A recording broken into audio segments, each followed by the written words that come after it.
Hormuz കടലിടുക്ക് Iran അടയ്ക്കുകയും പശ്ചിമേഷ്യൻ യുദ്ധപ്രതിസന്ധി മൂർച്ഛിക്കുകയും ചെയ്തതോടെ നടുക്കടലിൽ കുടുങ്ങിപ്പോയ 100-ലേറെ കപ്പലുകൾ വിഴിഞ്ഞത്തടുക്കാൻ അനുമതി തേടുന്നു. ലോകത്തിന്റെ നാനാഭാഗങ്ങളിലേക്ക് പോവേണ്ട 8 ഷിപ്പിംഗ് കമ്പനികളുടെ കപ്പലുകളാണിവ. മദർഷിപ്പുകളാണ് ഏറെയും. യുദ്ധം കാരണം ദുബായ് തുറമുഖത്തടുപ്പിക്കാൻ കഴിയുന്നുമില്ല. സംഘർഷം തുടർന്നാൽ വിഴിഞ്ഞത്തിന്റെ അനുമതിക്ക് കാക്കുന്ന കപ്പലുകളുടെ എണ്ണം കൂടും. അന്താരാഷ്ട്ര കപ്പൽചാലിന് 10 നോട്ടിക്കൽ മൈൽ അടുത്താണ് വിഴിഞ്ഞം. കൂറ്റൻ മദർഷിപ്പുകൾ അടുപ്പിക്കാം. ആഴ്ചകളോളം കടലിൽ കുടുങ്ങിയ കപ്പലുകൾ ബെർത്തിങ്ങിനും കാർഗോ ഇറക്കാനും അനുമതി തേടുന്നുണ്ട്. കപ്പൽ ചാലിൽ നിന്ന് മുംബൈ 700, മുദ്ര 1150 നോട്ടിക്കൽ മൈൽ അകലെയാണ്. വിഴിഞ്ഞത്തിന് പകരം ഇവിടങ്ങളിലെത്താൻ 50 മണിക്കൂറിലേറെ അധിക യാത്ര വേണം. MSCയുടെ കപ്പലുകളാണ് വിഴിഞ്ഞത്തെത്തുന്നതിൽ ഭൂരിഭാഗവും. മറ്റു കമ്പനികളുടെ കപ്പലുകളും ഇപ്പോൾ വിഴിഞ്ഞത്തടുപ്പിക്കാൻ വഴിതേടുകയാണ്. 24 മണിക്കൂറും ഒരുപോലെ പ്രവർത്തിക്കുന്ന തിരക്കേറിയ തുറമുഖമാണ് വിഴിഞ്ഞം. ഇപ്പോൾ നങ്കൂരമിടാനായി കപ്പലുകൾ കാത്തുകിടക്കുന്നു. ഇതുവരെ 869 കപ്പലുകളാണ് വിഴിഞ്ഞത്തടുത്തത്. 18.20 ലക്ഷത്തിലേറെ കണ്ടെയ്നറുകളും എത്തി. രാജ്യത്ത് ഏറ്റവും വേഗത്തിൽ വളരുന്ന തുറമുഖമാണ് വിഴിഞ്ഞം. പ്രതിമാസം ശരാശരി 60 കപ്പലുകൾ എത്തുന്നു. അടുത്ത ഘട്ട വികസനം 2028 പൂർത്തിയാവുന്നതോടെ ഒരേ സമയം 5 കൂറ്റൻ കപ്പലുകൾക്ക് നങ്കൂരമിടാനാവും. 800 മീറ്റർ ബർത്ത് 2000 മീറ്ററാക്കും. 3.1 കിലോമീറ്റർ പുലിമുട്ട് 4 കിലോമീറ്ററുമാക്കും. നിലവിലുള്ളത് തികയാതെ താൽക്കാലിക ബർത്തുമൊരുക്കിയാണ് കണ്ടെയ്നറുകൾ സൂക്ഷിക്കുന്നത്. അതിനാൽ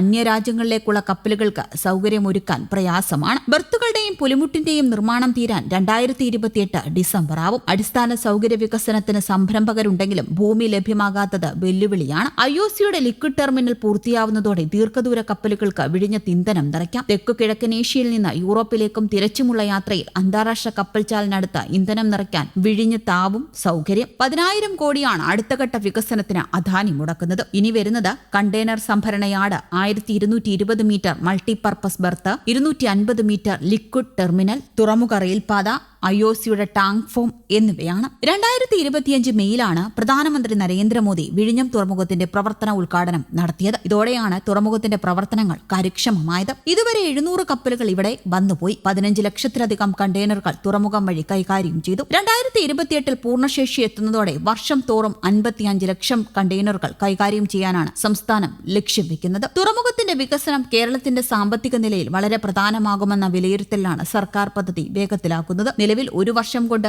106 കോടിക്ക് മേൽ നികുതി വരുമാനമാണ് വിഴിഞ്ഞം തുറമുഖം വഴി സർക്കാരിനുണ്ടായത് എന്ന് റിപ്പോർട്ടുകൾ വ്യക്തമാക്കുന്നു. ഇന്ത്യയിലെ ഏറ്റവും വലിയ സ്ട്രെയിറ്റ് ബർത്തുള്ള തുറമുഖങ്ങളിൽ ഒന്ന് എന്ന നിലയിലേക്കാണ് വിഴിഞ്ഞം വളരുന്നത്. തെക്ക് കിഴക്കൻ ഏഷ്യയിൽ നിന്ന് യൂറോപ്പിലേക്കും തിരിച്ചുമുള്ള യാത്രയിൽ കപ്പലുകൾക്ക് ഇന്ധനം നിറയ്ക്കാനുള്ള കേന്ദ്രമായി വിഴിഞ്ഞം പ്രവർത്തിക്കും. വലിയൊരു ഇന്ധന സ്റ്റോറേജിന് വിഴിഞ്ഞത്തിന്റെ വികസനത്തിന്റെ ഭാഗമായി ഒരുങ്ങുന്നുണ്ട്. ഇത്തരം സൗകര്യമുള്ള ലോകത്തെ വളരെ ചുരുക്കം തുറമുഖങ്ങളിൽ ഒന്നാണ് വിഴിഞ്ഞം. ഇതുവഴി സംസ്ഥാനത്തിനും രാജ്യത്തിനും ഉണ്ടാകാൻ പോകുന്ന സാമ്പത്തിക നേട്ടം വളരെ വലുതാണ്. വിഴിഞ്ഞത്തിന്റെ വികസന പദ്ധതികൾ ആയിരക്കണക്കിന് തൊഴിലവസരങ്ങളിലേക്കാണ് വിരൽ ചൂണ്ടുന്നത്. വിഴിഞ്ഞത്തിന്റെ സാധ്യതകൾ മനസ്സിലാക്കിയാണ് സംസ്ഥാന സർക്കാർ പ്രവർത്തനങ്ങൾ ദ്രുതഗതിയിലാക്കിയിരിക്കുന്നത്. 17 വർഷം കൊണ്ട് ലക്ഷ്യമിട്ടിരുന്ന പദ്ധതികളാണ് വെറും 3 വർഷത്തിൽ താഴെ പൂർത്തീകരിക്കാൻ പോകുന്നത്. വിഴിഞ്ഞം തുറമുഖം കേരളത്തിന്റെ ഗെയിം ചേഞ്ചർ പദ്ധതിയാണെന്നതിൽ ഇതിലും വലിയ ഉദാഹരണം മറ്റൊന്നില്ല. News desk Kerala Kaumudi.